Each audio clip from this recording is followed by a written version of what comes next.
Welcome back to the David Pakman Show. Welcome to the bonus show. I have an email here that I will read you. We'll keep this person anonymous for now. I'm not sure if they want the audience to know that they take Propecia. Anyway, Lewis, you asked on the bonus show if Propecia really works. I can tell you from my experience, the answer is yes. My hairline started receding when I was 18 years old, and I was afraid I'd be bald by the time I was 35 or 40. About 15 years ago, I started taking Propecia, and it basically stopped my hairline from receding any further. I haven't grown any new hair, but I'm 41 now and still have almost a full head of hair. Not anywhere as nice as David's hair, though. Several years ago, I switched to the Indian version of Propecia because the brand name Propecia got so expensive. I get it dirt cheap through a reputable Canadian pharmacy, and I haven't had any ill side effects since starting it. Okay, I guess Propecia does work, even the cheap Indian version. Now, I wonder, are there any of these, I know that obviously hair transplants will grow hair, but do any of these actually regrow hair or reverse the receding of a hairline? That I do not know. I don't know if Propecia is supposed to do that. I don't know if it can do that. I guess perhaps in some people maybe, but it seems like those hair transplants seem to be the only way to get your hair back, as far as I know. TV director Natan, as many people will remember, started losing his hair quite early in his 20s, and maybe even earlier than his 20s. His hairline may have started receding slightly when he was like 19 or something. Yeah. And it's not clear to me what exactly is going on with it. I try not to ask him about it too much. But he has stated that he is not into any of the treatments he's researched because of the significant side effects that he's read about. Yeah. I mean, I think he'd look fine bald. I don't think it really I don't think it matters. I mean, because his hair is so light, he essentially looks the way he would look bald now. Yeah. Continuing here, this viewer says, I had an idea about trying to get letters read on Pat Robertson's show. Rather than everyone using the same name, which could be a red flag for them, why not use a different name, but when they send in the letter, they blind copy it to us. So there's proof that it was sent by a member before it was read. Yeah, and some people have started doing that already, actually. Yeah. So we'll see. Hopefully we get confirmation on one of those being read. Let's talk about the FTC. The FTC just did something. I'm sure everyone is thrilled to hear that. The FTC is doing something, and they are seeking refunds for parents who were charged tons of money because their kids were buying things from Amazon's in-app system, basically buying. What do you call it? Just things for games. You can buy in-game things on these free games. Now, Lewis, correct me if I'm wrong. Isn't this the exact same thing that happened with Apple and the iTunes store recently? Yes, except I do not think the FTC was involved. I believe that was a class action lawsuit against Apple. So this is the FTC. A little bit different, but they are suing Amazon, alleging it allowed millions of dollars of unauthorized purchases from children in its mobile app store. So, oh no, okay, FTC was involved with Apple. Apple settled with the FTC over similar charges. That was in January. But Amazon did not. Amazon did not settle, and I guess they're going to fight this. But according to many statements, even Amazon's own employees recognized this problem. And employees were trying to get this resolved, but Amazon, I guess, was just making too much money to care. Yeah, it's always interesting because we talk so much about deceptive advertising and situations in which money can be spent without really understanding the money that is being spent. At the same time, you can make the argument of just some parental responsibility and saying, hey, you know what?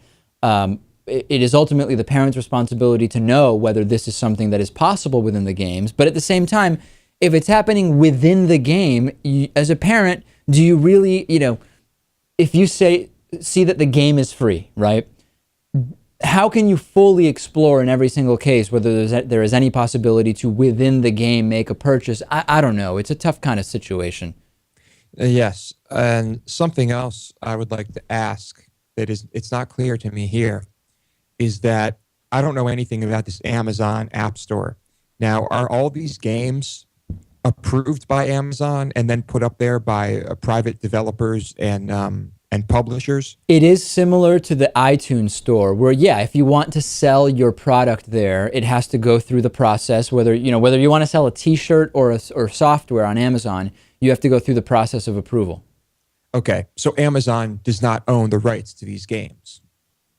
Amazon does not own the rights to the games, no. So presumably they get a portion of these sales. Yeah, I think Amazon gets, Yeah. maybe 10 or 15% of the stuff that's sold. So I don't think it's outrageous to go after the developers either, because the developers are the ones that entice children to make these in-game purchases. One complaint basically alleges that the games intentionally blur the lines between what costs virtual currency and what costs real money.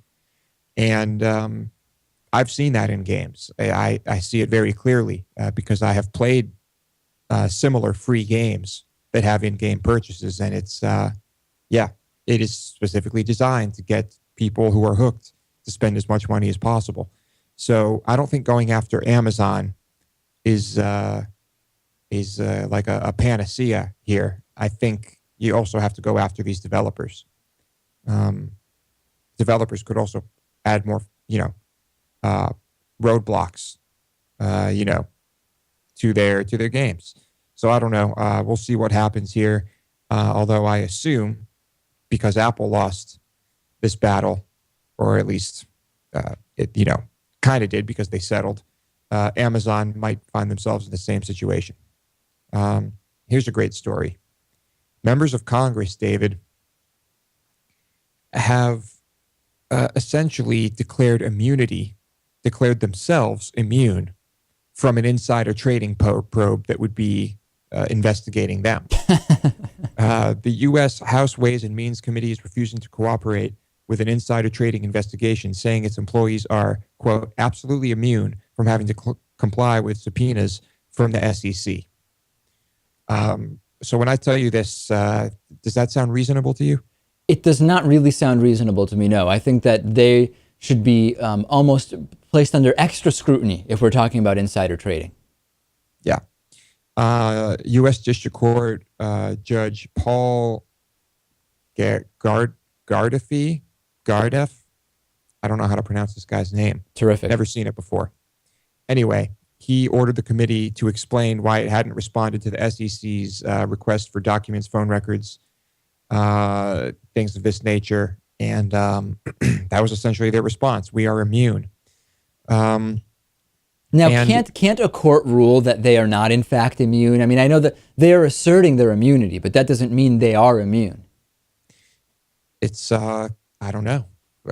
I'm not sure, because it seems that they could, in theory, make themselves immune to this, right? I mean, just like presidential administrations have made themselves immune to certain things. Yeah, I don't see why members of Congress couldn't do the same. What a great system we have. Yeah. Checks and balances, right? Yeah. Yeah. Those doing the investigations can make themselves immune from investigations. That's fantastic. Mm-hmm. The SEC began its investigation after a series of red flags in April of last year, a year after Congress adopted the Stock Act.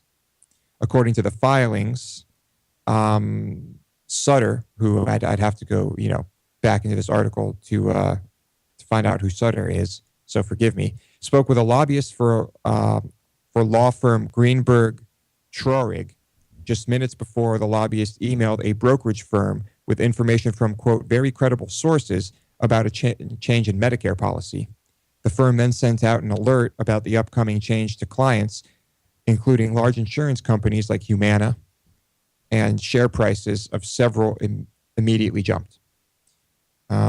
I'm sure there were all sorts of little things like this that happened that led the SEC to launch this probe. Oh, it sounds like that nobody did anything wrong, Lewis. Everybody just by chance bought and sold at the exact convenient times.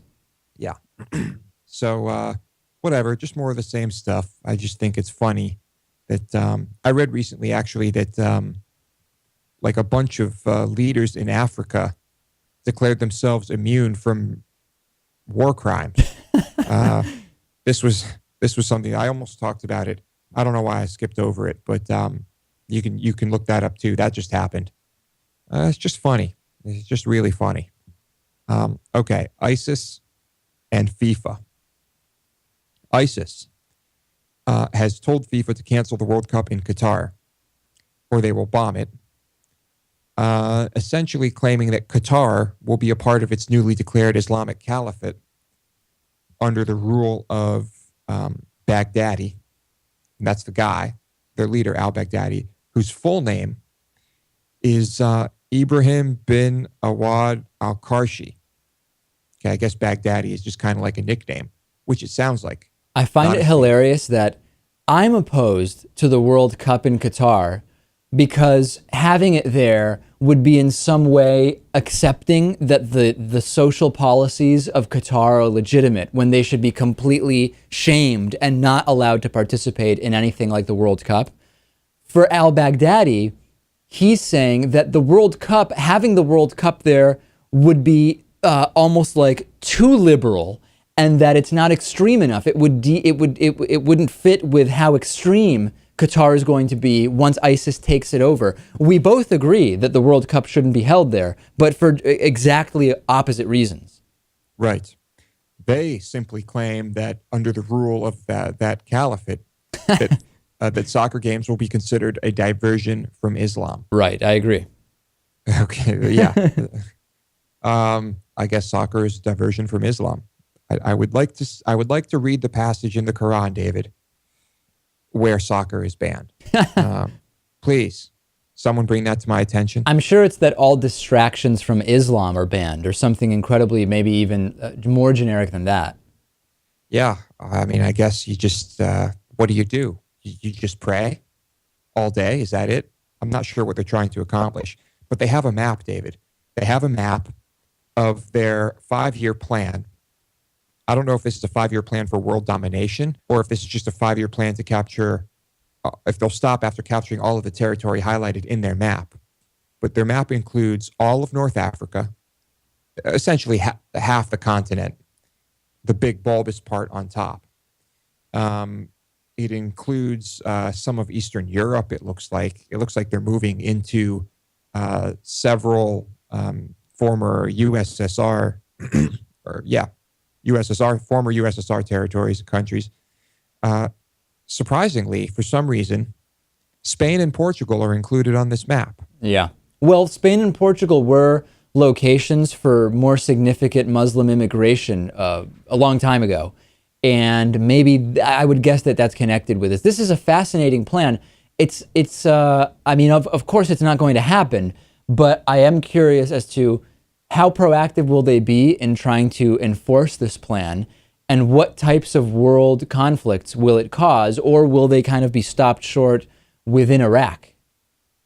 Yeah. I think it's hilarious to think that these guys will still be around in 8 years, at least in the same capacity they are now. I don't see it happening. I hope you're right. I think they're going to get crushed. I mean, isn't there only something like 10,000 of them? As of right now, but they're clearly recruiting very aggressively. They are. There's going to come a point. They're going to approach some very powerful countries. I don't see that. Is it possible that they could take over all of Iraq? Right now, by the experts say they can't even do that. But then you're going to tell me that they're going to take over Iran. They're going to take over Egypt. They're going to take over. I mean, once you break into the European Union, it's all over anyway. It's impossible. They'll never achieve this, as if we didn't know they weren't already completely delusional. But yes, I think, anyway, yeah, you're right. I don't want to see the World Cup in Qatar either. It's a diversion from Islam, David. We can't have it. I won't go into any more of the details about this, but it's there really aren't many details. It's just absurdities. I'm holding out hope that the World Cup in Qatar will be canceled, that it will be canceled on the basis of the several sponsors who have already said they will pull out if they have this in Qatar. I hope it'll just be FIFA deciding that this is not the type of country where we want to have the World Cup. We cannot encourage women's role in Qatar. We can't participate in this in any way, and it's just not going to be rewarded with a World Cup, in spite of the fact that very oftentimes the World Cup becomes a punishment for the local area rather than a reward. But that's kind of a separate issue altogether. Yeah. Qatar is also a slave state, and presumably any new stadiums, there's a good chance that they'd be partially built by slaves. Yeah. And it's bad. Can't happen. But neither can ISIS. Thank you for joining me, David.